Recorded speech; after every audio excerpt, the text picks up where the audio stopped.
సినీ industries అంటేనే కేవలం నలుగురు చేతిలో ఉంది, 4 ఫ్యామిలీస్ చేతుల్లోనే ఉంది అని పెద్ద ఎత్తున చాలామంది విమర్శకులు అయితే ఇదే చెప్తూ ఉంటారు. అట్లాంటిది అందులో భాగంగానే ఇప్పుడు సినీ పరిశ్రమలో one of the biggest family or rule చేస్తున్నటువంటి ఫ్యామిలీ మోహన్ బాబు ఫ్యామిలీ కూడా అందులో ఒకటి అని చెప్తున్న నేపథ్యంలో నిన్నటి నుంచి కూడా మంచు మోహన్ బాబు ఫ్యామిలీలో ఆస్తులకు సంబంధించి గొడవలు జరుగుతున్నాయి.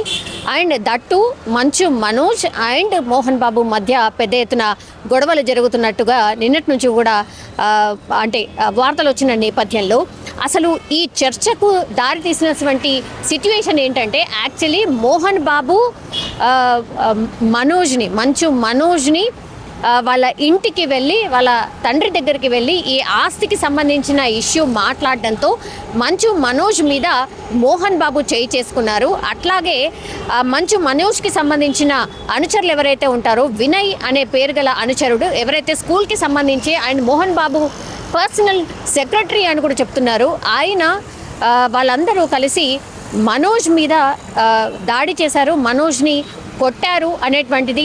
అండ్ అదే విషయాన్ని మంచు మనోజ్ 100 డయల్ 100కి కాల్ చేసి ఇలా నా మీద దాడి జరిగింది అని పోలీసులకు 100కి డయల్ చేసి చెప్పారు అనేటువంటిది పెద్ద ఎత్తున నిన్న మీడియాలో పూర్తిగా ఈ వార్త హల్చల్ చేసింది, మనందరికీ తెలిసిందే. అండ్ ఆ తర్వాత మధ్యాహ్నం తర్వాత మంచు మనోజ్ కూడా బంజారా హిల్స్లోని ఒక ప్రైవేట్ హాస్పిటల్కి వెళ్ళడం, ఆయనతో పాటు ఆయన భార్య కూడా ఉండడం అండ్ వాళ్ళిద్దరు కూడా నడవలేని పరిస్థితుల్లో కుంటుకుంటూ అండ్ మెడకి నెక్కి కూడా నెక్ బెల్ట్ వేసుకొని హాస్పిటల్ లోపలికి వెళ్ళినటువంటి మనోజ్ని కూడా స్పష్టంగా మనం చూసాం.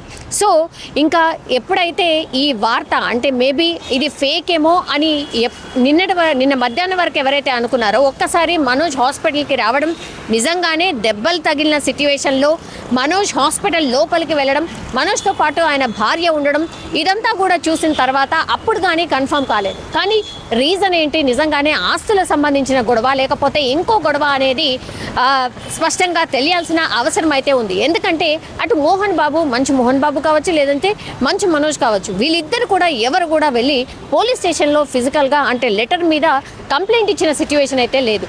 అయితే పోలీసులు కూడా క్రాస్ ఎంక్వైరీ చేసినప్పుడు మరి ఇలా ప్రచారం జరుగుతుంది నిజమేనా అని తెలుసుకోవడానికి వెళ్ళినప్పుడు కూడా అక్కడ ఉన్నటువంటి పోలీస్ స్టేషన్లో ఉన్నటువంటి ఎస్ఐ ఎవరైతే ఉంటారో మహేశ్వరం డీసీపీని ఈ విషయమై కనుక్కోవడానికి ప్రయత్నించినప్పుడు కూడా ఆయన కూడా ఒకటే చెప్పారు, డయల్ 100కి అయితే మాకు కాల్ వచ్చింది, ఇలా కంప్లైంట్ వచ్చింది, మంచు మనోజే చేశారు, బట్ ఎవరు కూడా పోలీస్ స్టేషన్కి వచ్చి ఇద్దరి మీద ఎవరు కూడా ఫిర్యాదు చేసుకోలేదు అని స్పష్టం చేసినటువంటి సిచ్యువేషన్ అయితే కనిపిస్తోంది. ఇప్పుడు జల్పల్లిలో మంచు మోహన్ బాబుకు సంబంధించిన ఫ్యామిలీ నివాసం ఉంటుంది. అండ్ అదేంటి అని జల్పల్లిలో కూడా లోపలికి ఒక 3-4 కిలోమీటర్ల లోపలికి వెళ్తే కానీ మోహన్ బాబుకి సంబంధించిన ఇంటి లోపలికి వెళ్ళడం పూర్తిగా సెక్యూరిటీ ఉంటుంది. అండ్ కంప్లీట్లీ ఎవరు ఎందుకు వచ్చారు అన్న ఇన్ఫర్మేషన్ తీసుకున్న తర్వాతనే ఎవరినైనా లోపలికి ఎల్లో చేస్తూ ఉంటారు. ఇప్పుడు జల్పల్లి పరిసరాల్లో టోటల్గా ఒక హై టెన్షన్ వాతావరణం కనిపిస్తోంది. ఎందుకంటే అటు మనోజ్కి సంబంధించిన బౌన్సర్లు కావచ్చు, లేదంటే మంచు విష్ణు ఎవరైతే నిన్నటి వరకు దుబాయ్లో ఉన్నారో ఈరోజు మార్నింగే ఆయన దుబాయ్ నుంచి వచ్చారు. సో ఆయన కూడా ఒక 30 మంది బౌన్సర్లని తీసుకొని జల్పల్లిలోని వాళ్ళ నివాసానికి వెళ్ళే ప్రయత్నం జరుగుతోంది. సో ఏం జరగచ్చు ఏంటి అనేది ఒక టెన్షన్ వాతావరణం క్రియేట్ అయింది అనేటువంటిది అయితే ఒక వార్త వినిపిస్తోంది. అండ్ మంచు లక్ష్మి కూడా ఇప్పుడు ముంబై నుంచి జల్పల్లికి రాబోతున్నారు అని పెద్ద ఎత్తున ప్రచారం జరుగుతోంది. ఒక రకంగా పూర్తిగా ఫ్యామిలీలో ఈ ఆస్తుల గొడవ లేకపోతే ఇంకా గొడవ తెలియదు, కానీ పూర్తిగా ఒక రక్షణ అయితే క్రియేట్ అయిన సిచ్యువేషన్ అయితే కనిపిస్తోంది.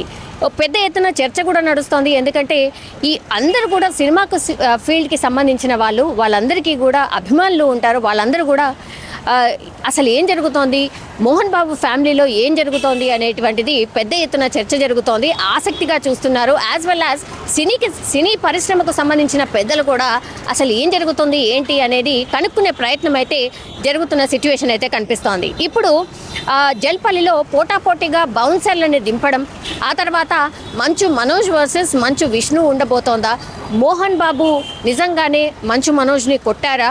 సో ఇట్లాంటివన్నీ కూడా క్వశ్చన్స్ రేజ్ అవుతున్న పరిస్థితి అయితే కనిపిస్తోంది. ఇప్పుడు మనోజ్ ఒంటిపై అనుమానాస్పదంగా గాయాలైతే డెఫినెట్లీ ఉన్నాయని ఇప్పుడు మెడికల్ రిపోర్ట్ ద్వారా కూడా, అంటే నిన్న ఎప్పుడైతే మనోజ్ హాస్పిటల్కి వెళ్ళి ట్రీట్మెంట్ తీసుకున్నారో అప్పుడు అన్నీ కూడా ఆయన వైద్య పరీక్షలు అన్నీ చేసినటువంటి డాక్టర్స్ అయితే కొన్ని అనుమానాస్పదంగా గాయాలున్నట్టయితే పూర్తిగా నిర్ధారణకు వచ్చారు. అందులో భాగంగానే నిన్న రాత్రి అంటే మనోజ్ 7 గంటల సమయంలో హాస్పిటల్ నుంచి డిశ్చార్జ్ అయిపోయిన తర్వాత పూర్తిగా 24 అవర్స్ అబ్జర్వేషన్లో ఉండాల్సిందే.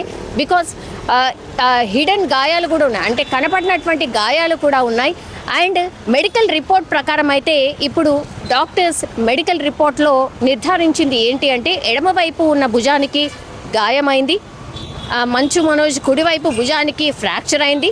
జలపల్లి ఫామ్ హౌస్లో గుర్తు తెలియని వ్యక్తులు మంచు మనోజ్పై దాడి చేసినట్టుగా మెడికల్ రిపోర్ట్లో ఇప్పుడు వైద్యులు ధృవీకరించిన పరిస్థితి అయితే కనిపిస్తోంది. యాజ్ వెల్ యాజ్ ఇవే కాకుండా వెన్నుముక్కపై దాడి జరిగింది, సిటీ స్కాన్ అండ్ అల్ట్రాసౌండ్ పరీక్షలు చేసినటువంటి పరిస్థితి.